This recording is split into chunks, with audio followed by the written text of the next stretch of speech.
प्यारे बच्चों नमस्कार। आज हम NAS 2021 प्रैक्टिस क्वेश्चंस को हल करेंगे। ग्रेड 8वीं है, 8वीं क्लास का है ये। सब्जेक्ट हिंदी है और यहीं से शुरू करेंगे। बौद्धिक सब डोमेन कवर्ड है। बौद्धिक तार्किक विश्लेषणात्मक समझ लर्निंग आउटकम कवर्ड है 801, 805, 807, 812, 814 एंड 815। तो चलिए शुरू करते हैं। कहता है कि नीचे दिए गए विज्ञापन को देखें और प्रश्नों के उत्तर दें।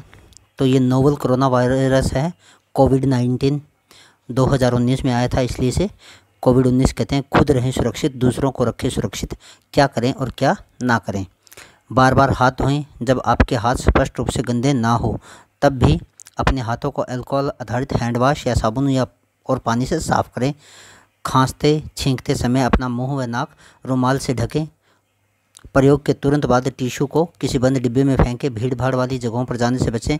अगर आप में कोरोना वायरस के लक्षण है तो कृपया राज्य हेल्पलाइन नंबर या स्वास्थ्य मंत्रालय की 24x7 हेल्पलाइन 011-293-78046 पर कॉल करें। अगर आपको बुखार, खांसी और सांस लेने में तकलीफ है तो डॉक्टर से संपर्क करें। डॉक्टर से मिलने के दौरान अपने मुंह और नाक को ढकने के लिए मास्क या कपड़े का प्रयोग करें। और क्या ना करें। यदि आपको खांसी और बुखार का अनुभव हो रहा हो तो किसी के साथ संपर्क में ना आएँ। घर पे आराम करिए। अपनी आँख, नाक या मुंह को ना छुएं। सार्वजनिक स्थानों पर ना थूकें। ये क्या ना करें हैं। हम सब मिलकर कोरोना वायरस से लड़ सकते हैं। तो चलिए पहला प्रश्न देखते हैं। इस विज्ञापन का मुख्य उद्देश्य क्या है।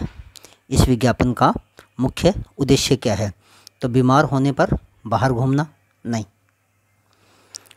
नोवेल कोरोना वायरस से बचाव करने का संदेश देना, ये बिल्कुल सही है। आगे है घर में पानी की बचत करना, नहीं, इनमें से कोई भी नहीं। तो पहले का हमारा उत्तर होगा इस विज्ञापन का मुख्य उद्देश्य क्या है। नोवेल कोरोना कौन सा है, कोविड-19। विज्ञापन में दर्शाए गए रोग का नाम बताइए। विज्ञापन में दूसरा प्रश्न देखते हैं। विज्ञापन में दर्शाए गए रोग का नाम बताइए। तो इसका नाम है कोविड-19। क्या है, कोविड-19। CO का मतलब होता है कोविड, कोरोना। VI का मतलब होता है 6th और D का मतलब होता है डिजीज। D का मतलब क्या होता है, डिजीज।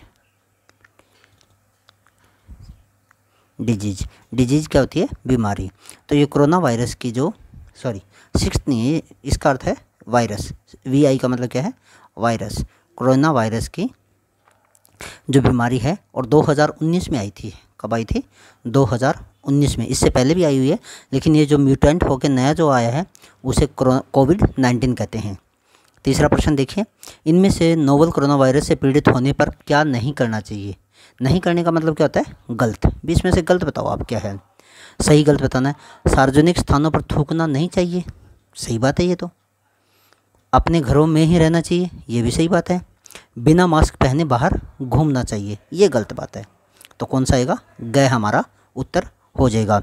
तो जब भी हमें ऐसा कुछ मिले जिसमें नहीं लिखा हुआ हो तो इसका मतलब नहीं का मतलब होता है गलत। आपको इसमें से गलत बताना है। अगला प्रश्न है, खुद रहें सुरक्षित, दूसरों को रखें सुरक्षित। इस वाक्य के क्या अर्थ है।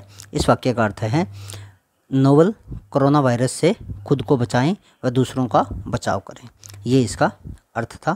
तो इसका पहला उत्तर आ जाएगा। चलिए अगला प्रश्न देखते हैं। कोरोना वायरस से बचाव के लिए कौन सी सावधानियां बरतने की आवश्यकता है। तो अपने नाक और मुंह को मास्क से ढक कर रखना चाहिए, सही बात है। बार बार साबुन या सैनिटाइजर से हाथ धोने चाहिए, ये भी सही बात है। उपचार के लिए तुरंत डॉक्टर से मिलना चाहिए, तीनों ही सही है। तो इसका उत्तर क्या हो जाएगा, उपयुक्त सभी। अगला देखिए। नीचे दिए गए वार्तालाप को पढ़कर प्रश्नों के उत्तर दीजिए। तो चलिए पढ़ते हैं इसको। सोनू कह रहा है मोनू से, मोनू ये क्या, तुम प्लास्टिक के बैग में सामान लेकर जा रहे हो। मोनू, हाँ प्लास्टिक का बैग है, तो क्या हुआ। सोनू, तुम्हें नहीं पता क्या, प्लास्टिक की चीज़ों का इस्तेमाल करना कितना खतरनाक है। मोनू, अब मोनू कहता है नहीं मुझे नहीं पता, तुम इसके बारे में मुझे कुछ बताओ। अब सोनू कहता है प्लास्टिक मानव के जीवन के साथ साथ पृथ्वी के वातावरण के लिए भी खतरा पैदा कर रहा है। प्लास्टिक बैग के कारण मानव स्वास्थ्य के लिए कई तरह के संकट उत्पन्न हो जाते हैं। इसके साथ ही यह पशुओं के लिए भी काफ़ी हानिकारक है। खराब खाना और सब्जियां तथा फलों के छिलके आदि प्लास्टिक बैगों के साथ ही फेंक दिए जाते हैं, जिसे पशु पक्षियों द्वारा इन्हें अपने खाने के साथ निगल लिया जाता है, जिससे इनके अंदर कई तरह की बीमारियां और स्वास्थ्य संबंधी समस्याएं उत्पन्न हो जाती हैं। इसके साथ ही काफ़ी ज़्यादा मात्रा में प्लास्टिक निगल लेने की वजह से यह उनके गले में फंस जाता है। परिणाम स्वरूप इन निरीह पशुओं की मृत्यु तक हो जाती है। अब मोनू कहते हैं, मुझे यह सब नहीं पता था, इसके बारे में मुझे और विस्तार से बताओ। सोनू, प्लास्टिक को बनाने के लिए कई जहरीले केमिकल प्रयोग में लाया जाता है, जिसके कारण यह जहाँ भी पड़ा रहता है धीरे धीरे वहाँ पर बीमारियाँ और प्रदूषण को जन्म देता है। प्लास्टिक बैग वजन में हल्के होते हैं, इसलिए ये हवा के द्वारा आसानी से एक जगह से दूसरी जगह उड़कर इधर उधर बिखर जाते हैं। यह केवल शहरों और कस्बों में ही प्रदूषण नहीं फैलाते, बल्कि जलीय स्रोतों और महासागरों में पहुंचकर समुद्री जीवों के लिए भी गंभीर संकट उत्पन्न कर देते हैं। मोनू, ये तो सच में हानिकारक है। इतना ही नहीं, प्लास्टिक गर्मी और धूप में पिघलने लगती है और इसके साथ साथ जहरीला रासायनिक पदार्थ भी पिघलने लगता है, जो खाने के साथ हमारे शरीर के अंदर जाकर कैंसर को जन्म देता है। प्लास्टिक बैग पर्यावरण के साथ साथ स्वास्थ्य के लिए भी हानिकारक है। अब समय आ गया कि जब हम इसके उपयोग को रोकना होगा। इसके लिए बाजार से सामान खरीदने के लिए हमें प्लास्टिक बैग की जगह कपड़े व जूट का इस्तेमाल करना होगा। अर्थात हमें प्लास्टिक के बैग के, अब ये इसका इलाज बता रहा है, क्या इलाज होना चाहिए। वे पॉलीथीन के जो हम लिफाफे यूज कर रहे हैं उसकी बजाय हमें क्या करना है, जूट और बैग के जो थैले होते हैं वो प्रयोग करने हैं, जिससे हम आने वाले समय में पर्यावरण सुरक्षा व स्वच्छता में अपना बहुमूल्य योगदान दे पाएंगे। मोनू, मैं अब इसका कभी उपयोग नहीं करूँगा, मैंने यह ठान लिया है। स्वच्छ राष्ट्र बनाएंगे, हर घर से प्लास्टिक को हटाएंगे। तो इसमें पहला प्रश्न है, पढ़ के हमें उत्तर देने हैं। मोनू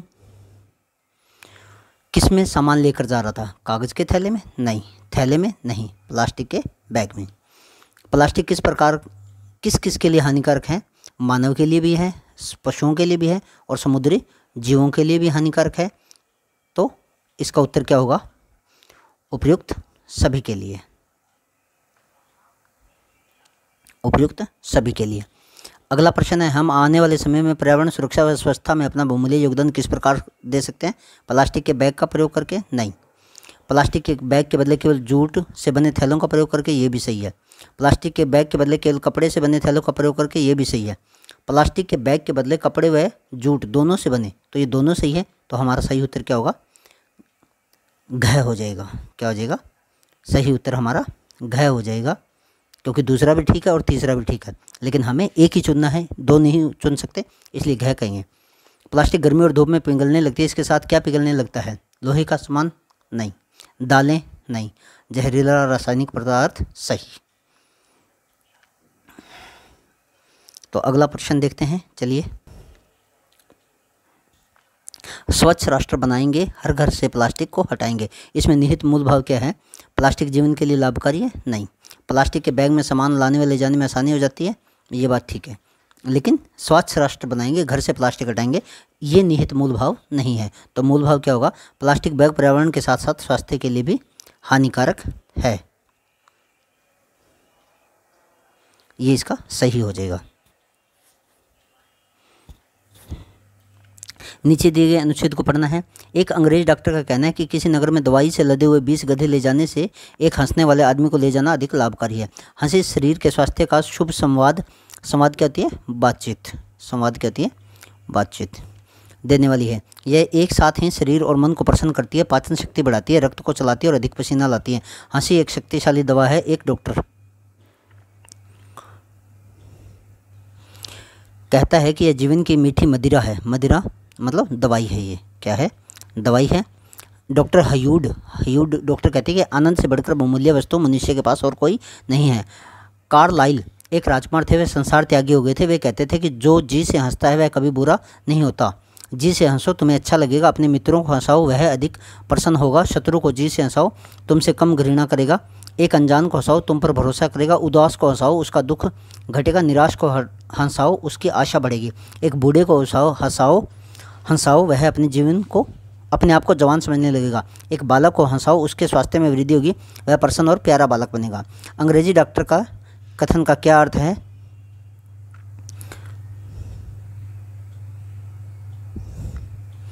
तो देखिए, अधिक दवाइयाँ नुकसान करती है? नहीं, ऐसा नहीं है। दवाइयों की तुलना में हंसना मनुष्य के लिए बेहतर हो सकता है, ये होगा। अगला प्रश्न है, निम्नलिखित में से कौन सा कार्य हंसी से नहीं होता? मतलब गलत बताना है आपने, इसमें क्या बताना है? गलत है उसको बताना है।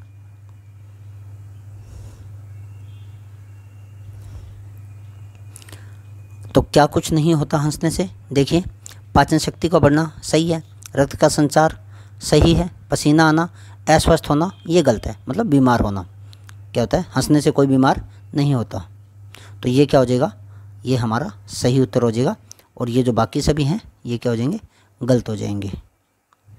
तो क्या होगा हमारा सही उत्तर? अस्वस्थ होना। डॉक्टर हयूड ने कौन सी बात कही है? हंसी एक शक्तिशाली दवा है, जीवन की एक मीठी मदिरा है, आनंद से बढ़कर बहुमूल्य वस्तु मनुष्य के पास और कोई नहीं है। तो ये किसने कही थी? हयूड ने कही थी।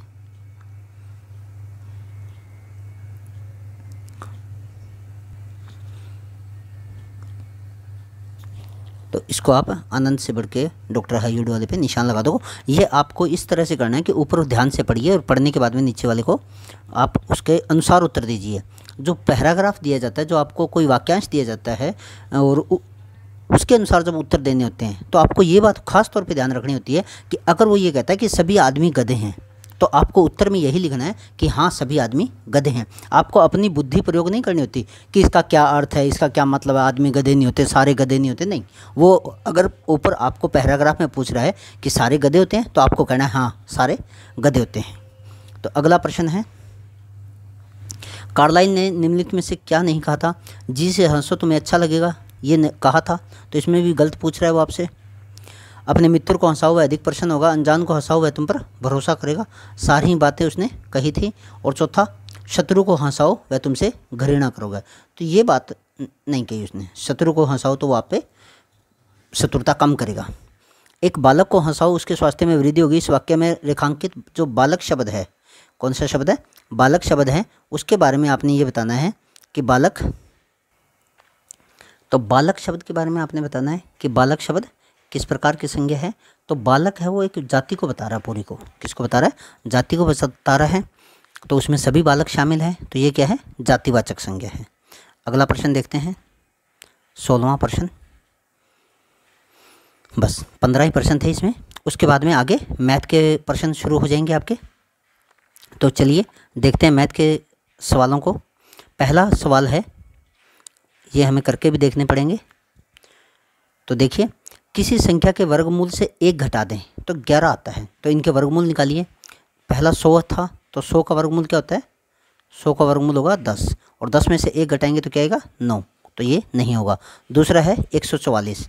144 का वर्गमूल निकालेंगे तो क्या आएगा? 12, और 12 में से 1 घटाएंगे तो क्या आ जाएगा? 11 आ जाएगा। तो ये हमारा उत्तर आ जाएगा। उम्मीद करता हूँ आपको समझ में आ गया होगा। वर्गमूल निकालना है। वर्गमूल निकालने का तरीका अगर आपको आता है तो ठीक है, नहीं आता है तो एक बार चलिए देख लेते हैं। इस तरह से निकालना होता है। 144 भाग विधि से बता देता हूँ। 2 से करिए, 2 7 14 और 2 दूनी 4। 2 पे फिर भाग करेंगे 36 आ जाएगा। 2 पे भाग करेंगे 18 आ जाएगा। 2 पे भाग करेंगे 9 आ जाएगा। और 2 पे भाग करेंगे तो 2 पे नहीं जाएगा, 3 पे जाएगा। 3 3 9 हो जाएगा। तो ये क्या है? जोड़े बन गए 1 2 और 3। तो 2 गुणा 2 गुणा 3, प्रत्येक जोड़े में से 1 1 लेना आपको। तो 3 दूनी 6, 6 दूनी 12, मतलब 12 इसका वर्गमूल है। अगर 12 को 12 से गुणा करते हैं तो 144 आता है। 12 को 12 से गुणा करेंगे तो क्या आएगा? 144 आएगा।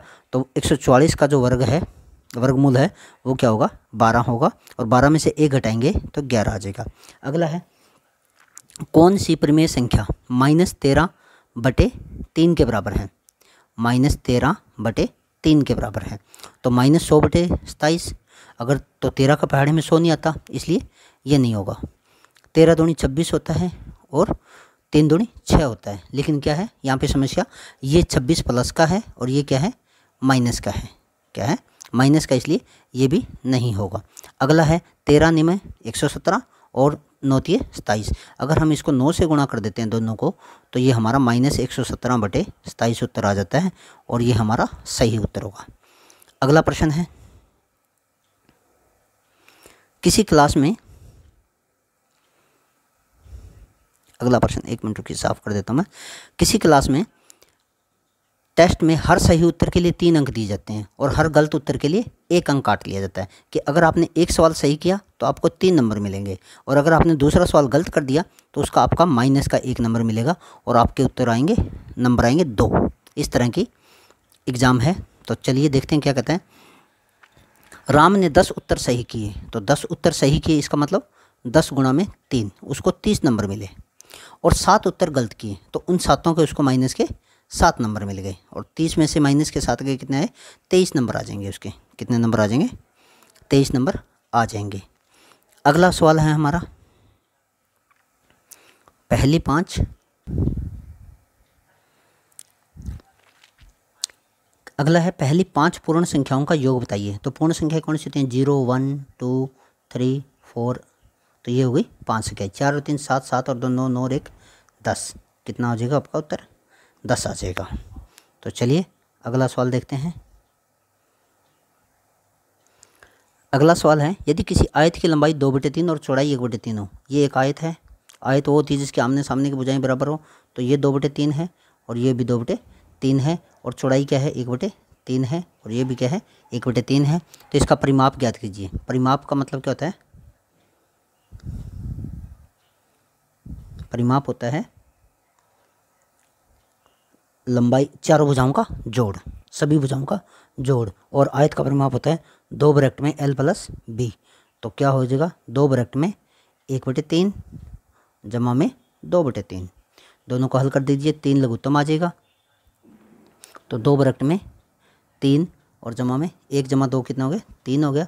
तो 3 एकम 3, 3 से 3 कट जाएगा, 1 आ जाएगा और 2 आ जाएगा। हमारा उत्तर क्या आ जाएगा, 2 आ जाएगा। आई बात समझ में। और अगर आप चाहो तो इसको दूसरे तरीके से भी कर सकते हो।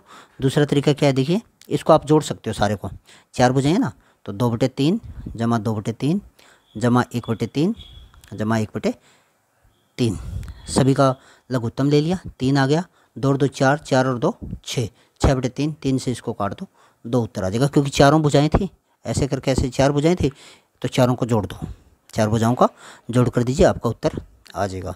तो चलिए अगला प्रश्न हल करते हैं।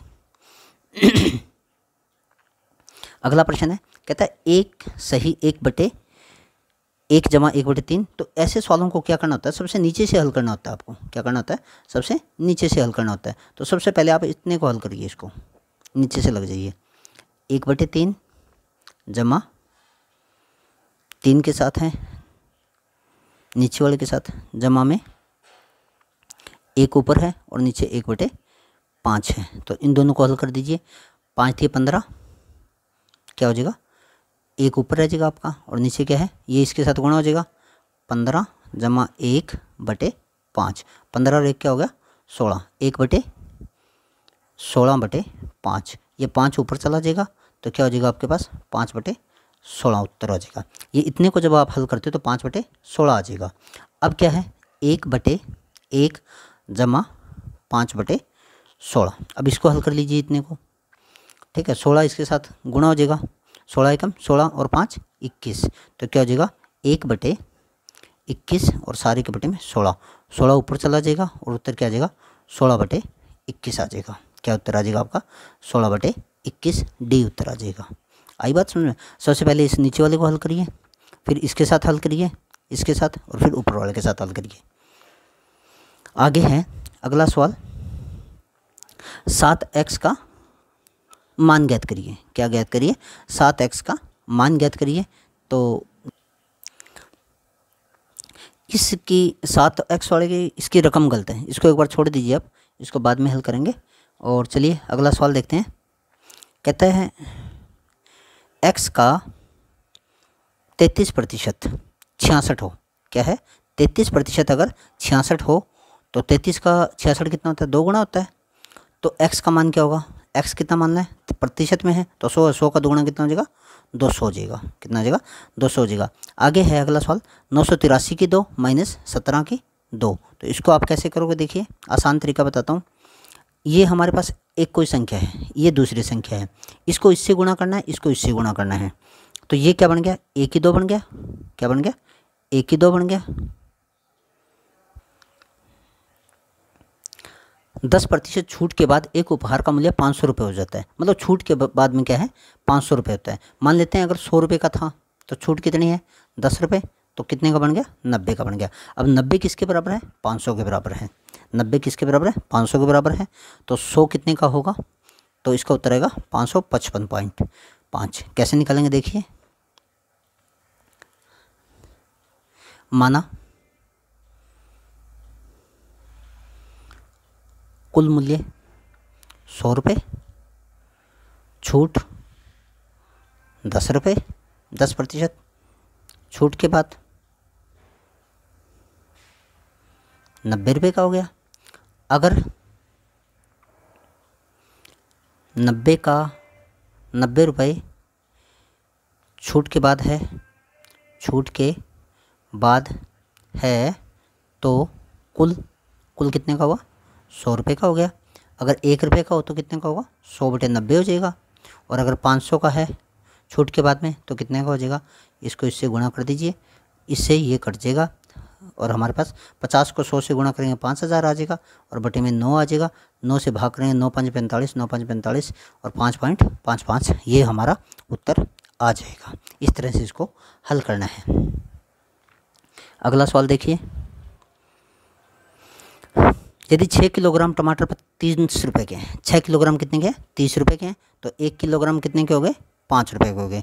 तो 45 रुपये में कितने आएंगे, 5 रुपये किलो हैं, तो कितने आ जाएंगे, 9 किलोग्राम आ जाएंगे। कितने आ जाएंगे, 9 किलोग्राम। एक कक्षा में लड़के और लड़कियों का अनुपात 5:3 है।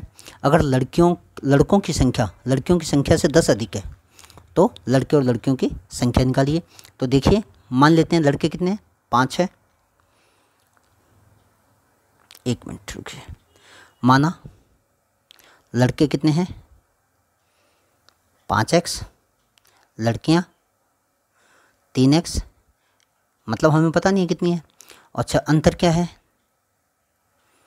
5x माइनस 3x बराबर 2x का अंतर है दोनों में। तो कहता है लड़कियों की संख्या, और लेकिन वास्तव में क्या है, वास्तव में 2x बराबर कितना है, 10 है। क्यों कहता है ना वो कि अंतर दोनों में 10 है, तो x बराबर कितना हो गया, 5 आ गया। 10 को 2 से भाग करेंगे 5 आ जाएगा। तो अब कहता है 5x की कीमत है, तो वो किसकी कह रहा है, लड़कियों की संख्या कह रहा है, लड़के और लड़कियों दोनों कह रहे हैं। तो x बराबर कितना था, 5 है, तो 5 5 25 हो गया। और ये 3 था तो 5 दिए 15 हो गया। ये जो 5 था, x बराबर, इसकी वैल्यू यहाँ पे हमने पुट कर दी दोनों के अंदर, और 25 और 15 हमारा उत्तर आ जाएगा। तो चलिए अगला सवाल देखते हैं। अगला सवाल है, निम्नलिखित आकृति में x का मान ज्ञात कीजिए। x का मान निकालना आपने, x + 40, तो ये एक सीधी रेखा है। सीधी रेखा के तीनों कोणों का जोड़ क्या होता है, 180 होता है। तो x + 20 + x + x + 40 बराबर क्या हो जाएगा, 180 हो जाएगा। जोड़ दीजिए, 1x 2x और 3x। 3x बराबर क्या हो गया, 40 और 20 60 हो गए। 60 180 में से माइनस हो जाएंगे, बराबर के इस तरफ जो जोड़ का होता है दूसरी तरफ जाके माइनस का हो जाएगा। तो 3x बराबर कितना हो गया, 120 हो गया। और x बराबर कितना हो गया, 40 हो गया। x बराबर क्या हो गया, 40 हो गया। और यही हमने बताना था। चलिए अगला सवाल देखते हैं। दो वर्गों की भुजाएं क्रमशः 2.5 सेंटीमीटर और 5 सेंटीमीटर, उनके क्षेत्रफलों का अनुपात बताना है। तो देखिए, दो वर्ग हैं आपके पास, ये एक वर्ग है, इसकी भुजा कितनी है, 2.5 है। एक बड़ा वर्ग है, इसकी कितनी है, 5 सेंटीमीटर है। दोनों के क्षेत्रफलों का अनुपात निकालना आपने। किसका अनुपात निकालना, क्षेत्रफलों का। तो वर्ग का क्षेत्रफल क्या होगा, भुजा गुणा भुजा। तो 2.5 को 2.5 से गुणा करोगे तो कितना आ जाएगा, 6.25। कितना आ जाएगा, 6.25। ठीक है। और 5 को 5 से गुणा करोगे तो 25 आ जाएगा। अब इनका अनुपात निकालना आपने, 6.25 और अनुपात में 25। ठीक है, इसके बटे में 0 लगा देते हैं, ये 625 बन जाएगा। और ये कितना बन जाएगा, 25 है। तो जो 0 हटाएंगे इसके नीचे से 100 बनेगा, वो दूसरी तरफ जाके गुणा कर देते हैं। और अब इसको, अब अनुपात को छोटा कर दीजिए। 25 × 25 625, और 25 को 100 से किया, ये 25 से कम 25, 25 चौका 100, 1:4 उत्तर आ जाएगा। क्या आ जाएगा, 1:4। जो पहला है आपका, वही आपका आंसर आ जाएगा। अगला देखिए, राम ने 100 बल्ब 10 रुपये प्रति बल्ब की दर से खरीदे, तो कितने रुपए में खरीद लिए उसने? 100 गुणा 10 बराबर 1000 रुपये में। कितने में खरीद दिए? 1000 रुपये में। 10 बल्ब खराब हो गए, कितने बचे? 90 बच गए। तो 90 उसने किस भाव से बेचे? 15 के भाव से बेच दिए। तो 90 को 15 से गुणा करिए, क्या आएगा? 135। 1350 रुपये में उसने बेच दिए। तो लाभ कितना हुआ? 350 रुपये हो गया। 1000 के खरीदे थे, 1350 में बेच दिए, तो 350 रुपये उसका लाभ हो गया। अब इस लाभ, ये लाभ किस पे हुआ है? 1000 पे हुआ है। कितने पे हुआ है? 1000 पे हुआ है। तो लाभ प्रतिशत निकाल दीजिए। लाभ प्रतिशत 350 बटे 1000 गुणा में 100, ये क्रय मूल्य है। लाभ प्रतिशत और हानि प्रतिशत हमेशा क्रय मूल्य पे निकाली जाती है। 2 जीरो से 2 जीरो कट गए, 1 से 1 कट गया, 35% लाभ हो जाएगा। कितना हो जाएगा? 35% लाभ हो जाएगा। अगला प्रश्न देखिए, निम्नलिखित में से ऐसी कौन सी संख्या जो अपने घन के बराबर है? किसके बराबर है? घन के बराबर है, परंतु वर्ग के बराबर नहीं है। तो देखिए, एक का घन क्या होता है? 1 होता है, ठीक है। और 1 की 3 क्या होती है? 1 होता है। और 1 का 2 भी क्या होता है? 1 होता है। 1 गुणा 1 गुणा 1, ठीक है। तो ये तो नहीं होगा, फिर जीरो भी नहीं होगा, 3 भी नहीं होगा। अब बच गया -1, तो -1 होगा। -1 की 3 क्या होता है? -1 गुणा -1 और गुणा में -1 बराबर उत्तर क्या आ जाएगा? माइनस का 1। ये दोनों प्लस के हो जाएंगे, ये इसके साथ गुणा हो गया, माइनस का हो जाएगा। और वर्ग के बराबर नहीं है, और वर्ग क्या होगा? -1 गुणा में -1 बराबर प्लस का 1, और ये इसके बराबर नहीं है, ये इसके बराबर नहीं है। चलिए अगला देखते हैं, 18वां क्वेश्चन। किसी समलंब का क्षेत्रफल, क्या कहता है? किसी समलंब वो होती है जिसमें इस तरह से हो, ये दोनों आमने सामने की बजाय समांतर हो। यदि समांतर भुजाएं बराबर हो तो ऊंचाई 15 मीटर हो। ऊंचाई क्या है? 15 मीटर। और कहता है समांतर भुजाएं बराबर हो, ये x है तो ये भी क्या है? x है, इनकी लंबाई बराबर है। तो मान बताना इनका, क्या बताना? मान एक ही निकलेगा। तो क्षेत्रफल उसने में दे रखा है, तो क्षेत्रफल के हिसाब से चलते हैं। समलंब का क्षेत्रफल, समलंब का क्षेत्रफल बराबर 1/2 गुणा दोनों भुजाओं का जोड़ x प्लस x और गुणा में h, ये इसका सूत्र होता है। 1/2 गुणा में 1/2 गुणा में x प्लस x कितना हो गया? 2x हो गया, और गुणा में h कितना है? 15 है, ठीक है। तो इसको इससे काट दिया, तो ये क्या हो गया? 15x हो गया। क्या हो गया? 15x। क्षेत्रफल कितना दे रखा है उसने? 480। 480 बराबर क्या हो गया? 15x। 15 इसके साथ गुणा है, दूसरी तरफ जाके भाग हो जाएगा, तो 480 बटे में 15 हो गया। 15 3 45 और 15 दूनी 30, 32 उत्तर आ जाएगा। कितना उत्तर आ जाएगा? x बराबर क्या आ जाएगा? 32 उत्तर आ जाएगा। ये हमारा आंसर आ जाएगा, ठीक है। ये भी 32 है, और ये x बराबर भी क्या है? 32 है, क्योंकि दोनों भुजाएं बराबर हैं। चलिए अगला सवाल देखते हैं। कहता है यदि किसी बहुफलक में, क्या कहता है?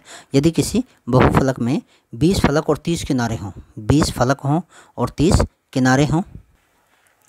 यदि किसी बहुफलक में 20 फलक और 30 किनारे हों, फलक 20 हैं, किनारे 30 हैं, तो शीर्षों की संख्या निकालनी है। किसकी संख्या निकालनी है? शीर्षों की। तो इसका फार्मूला होता है F प्लस V बराबर E प्लस 2। F का मतलब होता है फेस, F का मतलब क्या होता है? फेस। V का मतलब क्या होता है? वर्टेक्स, शीर्ष कह सकते हो आप इसको, क्या कह सकते हो? शीर्ष कह सकते हो। ये फलक है, फलक जमा शीर्ष, फलक जमा शीर्ष बराबर होते हैं E फॉर एज होता है किनारा, किनारा जमा 2, ठीक है। इसमें वैल्यू रख दो। फलक कितने हैं हमारे पास? 20 हैं। शीर्ष क्या है? निकालने हैं, ठीक है। बराबर किनारे कितने हैं? 30 जमा में 2, तो शीर्ष बराबर क्या आ जाएगा? 30 और 2 32 और माइनस में 20, 32 में से 20 गए 12, तो ये 12 हमारा आंसर आ जाएगा, ठीक है।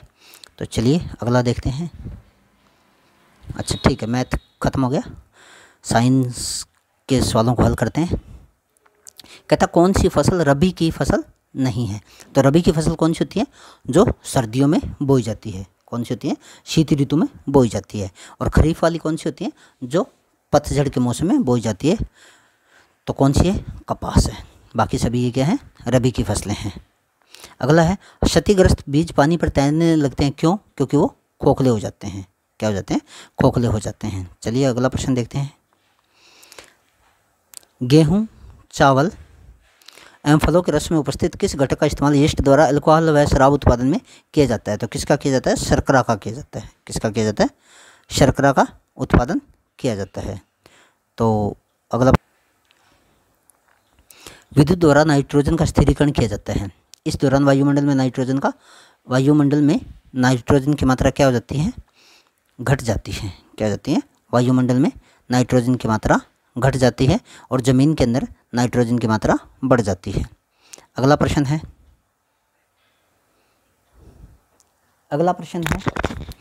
जैम, जल व स्क्वैश का परीक्षण चीनी द्वारा किया जाता है। किसके द्वारा किया जाता है? चीनी के द्वारा किया जाता है। तो इससे क्या होता है? खाद्य पदार्थों में नमी में कमी आ जाती है, नमी बनाए रखता है, वायु बढ़ा देता है, नमक कम कर देता है। तो क्या होता है? नमी में कमी आ जाती है। ये इसका सही उत्तर होगा, क्योंकि जो चीनी होती है वो उसमें जो नमी होती है उसकी मात्रा को एक जगह सोख के रखती है। आगे देखिए, पैराशूट या चट्टानों पर चढ़ने वाला रस्सा किससे बनाया जाता है? तो नायलॉन से बनाया जाता है, क्योंकि नायलॉन के जो रस्से होते हैं वो ज़्यादा मजबूत होते हैं। आगे देखिए अगला प्रश्न, आग के समीप काम करते समय हमें कैसे वस्त्र पहनने चाहिए? रेयान, पॉलिस्टर और नायलॉन के नहीं पहनने चाहिए, क्योंकि ये गर्म होकर चिपक जाते हैं। सूती वस्त्र पहनने चाहिए। कैसे वस्त्र पहनने चाहिए? सूती वस्त्र पहनने चाहिए। अगला प्रश्न देखिए, बैकेलाइट का इस्तेमाल बिजली स्विच बनाने में क्यों किया जाता है? इसलिए किया जाता है क्योंकि ये हल्के भी होते हैं और ये विद्युत के कुचालक होते हैं। क्या होते हैं? कुचालक होते हैं। प्रमुख ये माना जाएगा, हल्के तो होते हैं लेकिन कुचालक होते हैं, अर्थात इनसे करंट वगैरह नहीं लगता। सूर्य के प्रकाश की ऊर्जा का संग्रहण करने में पत्ती की सहायता कौन करता है? तो क्लोरोफिल करता है। कौन करता है? क्लोरोफिल करता है। रंध्र क्या करता है? रंध्र CO2 को ऑब्जर्व करता है। जड़ है वो खनिजों को करती है, मृदा से जल को लेती है। पुष्प होते हैं ये वायु से, इनका मतलब संग्रहण का कोई काम नहीं होता, लेकिन जो क्लोरोफिल होती है ये सहायता करती हैं प्रकाश में। तो चलिए अगला प्रश्न देखते हैं, 10वां। वह पौधा चुनिए जिसमें स्वपोषी और विषमपोषी दोनों की। तो अमरबेल क्या होता है? अमरबेल विषमपोषी होता है, मतलब दूसरे के ऊपर निर्भर करता है। पीपल स्वपोषी होता है, नीम भी स्वपोषी होता है, और ये जो घटपर्णी होता है ना, ये दोनों तरह का काम करता है, स्वपोषी और विषमपोषी भी, क्योंकि ये ज़मीन से भी कुछ तत्वों को ग्रहण करता है और दूसरे जीवों से भी ग्रहण करता है। तो अब अगला हमारा प्रश्न है लाइकेन। लाइकेन में आवास कौन उपलब्ध कराता है?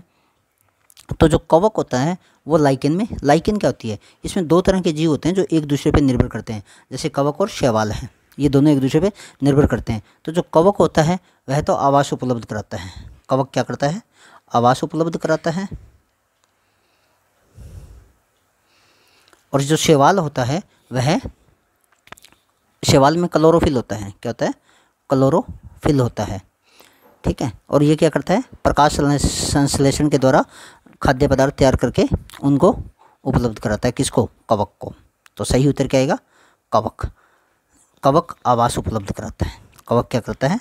आवास उपलब्ध कराता है। कवक आ जाएगा। कौन सा जटिल पदार्थों को उनके सरल रूप में परिवर्तित करता है? तो पाचक रस करता है, क्योंकि पाचक रस उसको डाइजेस्ट करने के से पहले तैयार करता है। अगला प्रश्न है, अमाशय में अम्ल के क्या कार्य हैं? अगला है, अमाशय में अम्ल के क्या कार्य हैं?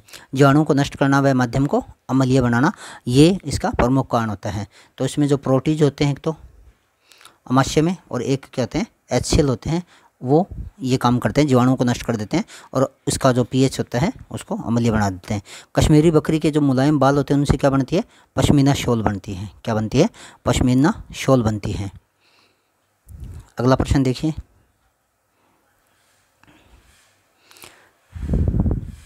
निम्नलिखित में से किससे रेशम का रेशा प्राप्त होता है?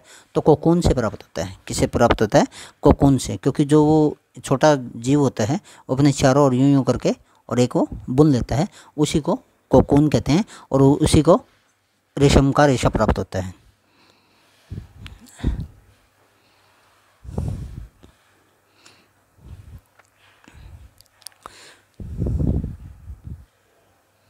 अगला प्रश्न है हमारा, यदि किसी बच्चे को विशेष जाति का होने की वजह से विद्यालय में दाखिला नहीं दिया जाता तो उसके किस मौलिक अधिकार का हनन होगा। तो हनन का मतलब होता है उसके मौलिक अधिकार का नुकसान होगा या उसकी हानि होगी। तो किसका? स्वतंत्रता नहीं, स्वतंत्रता वो है समानता का अधिकार। किसका होगा? समानता का अधिकार, क्योंकि वह सभी के समान है। अगला प्रश्न है, चित्र में किस प्रकार की वर्षा को दिखाया गया है।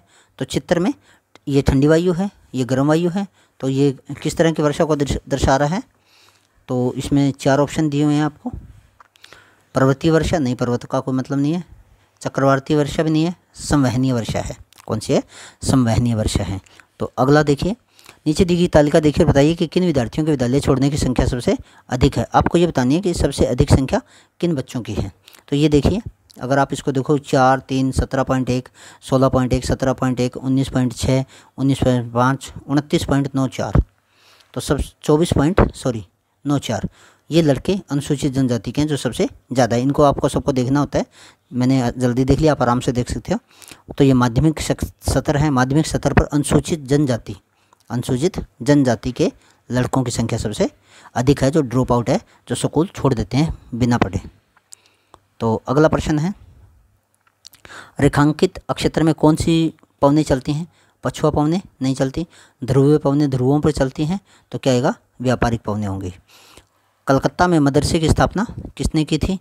तो कलकत्ता में वारेन हेस्टिंग्स ने मदरसे की स्थापना की थी। किसने की थी? वारेन हेस्टिंग्स ने। तो आगे देखते हैं, अगला प्रश्न है, 1 मिनट रुकिए। तो अगला प्रश्न था, कौन भारत को असभ्य देश मानता था। तो मैकाले मानता था। कौन मानता था? मैकाले, जिसने भारत की शिक्षा पद्धति बनाई है, जो अंग्रेजी स्कूल और गुरुकुल नष्ट करके, वह मैकाले मानता था कि जो भारतीय हैं वो एक असभ्य लोग हैं और वो मतलब सिर्फ शरीर पे एक लंगोट पहनते हैं, एक नीचे धोती पहनते हैं। तो अगला प्रश्न देखिए,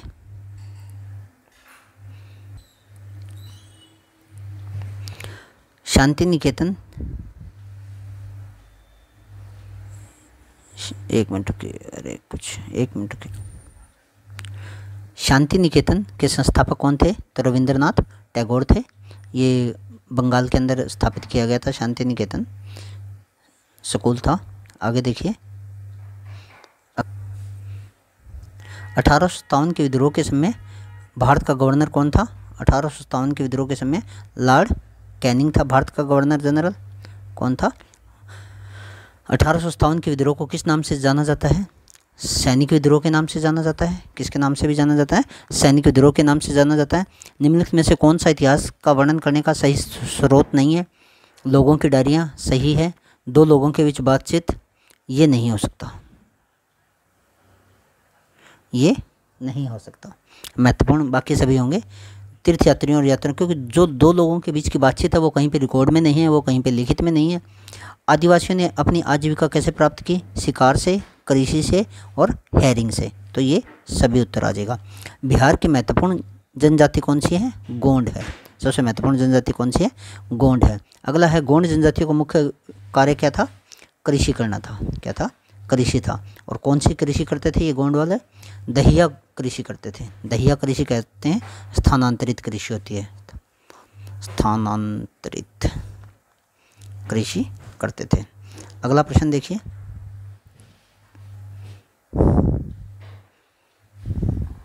अहोम जनजाति कहाँ से प्रवासित हुई थी। तो ये चीन से प्रवासित हुई थी। कहाँ से प्रवासित हुई थी। चीन से प्रवासित हुई थी। वहाँ से इनका युद्ध वगैरह हुआ था, उसके बाद में ये वहाँ से आई थी। दी गई सूची में कौन सी विदेशी शक्ति भारत में प्रवेश करने वाली अंतिम यूरोपीय शक्ति थी। तो सबसे पहले कौन आए थे। पुर्तगाली आए थे, वास्को डी गामा। फिर उसके बाद में डच आए थे, फिर चीनी तो आई नहीं, और सबसे लास्ट में कौन आए थे। फ्रेंच आए थे। वे कौन से महत्वपूर्ण मसाले थे जिनकी यूरोपीय बाजार में अधिक मांग थी। तो काली मिर्च, लौंग, इलायची और दालचीनी, इनकी अधिक मांग थी। 1639 में एक स्थानीय शासक द्वारा अंग्रेजों से कौन सा स्थान दिया गया जिसे बाद में फोर्ट सेंट जॉर्ज के रूप में मजबूत किया गया था। उसका नाम था मद्रास या चेन्नई। क्या था। चेन्नई। इतिहासकारों के अनुसार 18वीं शताब्दी के उत्तरार्ध में तक भारत में कौन सी नई शक्तिशाली शक्ति बनकर उभरे 18वीं शताब्दी में। तो कौन उभरे थे। अंग्रेज उभरे थे, ब्रिटिश उभरे थे। अगला प्रश्न है, grand old man of India किसे कहा जाता है? तो grand old man of India किसे कहते हैं? दादा भाई नौरोजी को कहते हैं। और ये काफ़ी बुजुर्ग आदमी थे, पारसी आदमी थे, और सभी स्वतंत्रता सेनानी इनका बहुत सम्मान करते थे। इनकी एक पुस्तक है drain of wealth. Drain of wealth. Wealth का मतलब होता है धन, और ड्रेन का मतलब होता है निकासी। तो धन की जो निकासी थी, इन्होंने एक पुस्तक लिखी थी जिसमें इन्होंने बताया था कि अंग्रेज भारत से किस किस तरह से धन की निकासी कर रहे हैं। तो चलिए अगला प्रश्न देखते हैं। यूरोपियन देशों में कपड़ों की रंगाई के लिए क्या प्रयोग किया जाता था? तो वुड का प्रयोग किया जाता था। किसका प्रयोग किया जाता था? वुड का। और भारतीय नील थी, वो बाद में प्रयोग करने लगे थे। तो ये हमारा अभ्यास के प्रश्न थे जो हमें NAS एग्ज़ाम के लिए करना है। तो उम्मीद करता हूँ सभी बच्चों को समझ में आए होंगे, और सभी अध्यापक साथियों से भी निवेदन है कि वो ज़्यादा से ज़्यादा इस वीडियो को शेयर करिए, ताकि आपके हमारे हरियाणा के सभी बच्चों को अच्छा कंटेंट मिल सके। ये आपका चैनल है GS बाय ईश्वर सर। लाइक कर दीजिए, सब्सक्राइब कर दीजिए। धन्यवाद।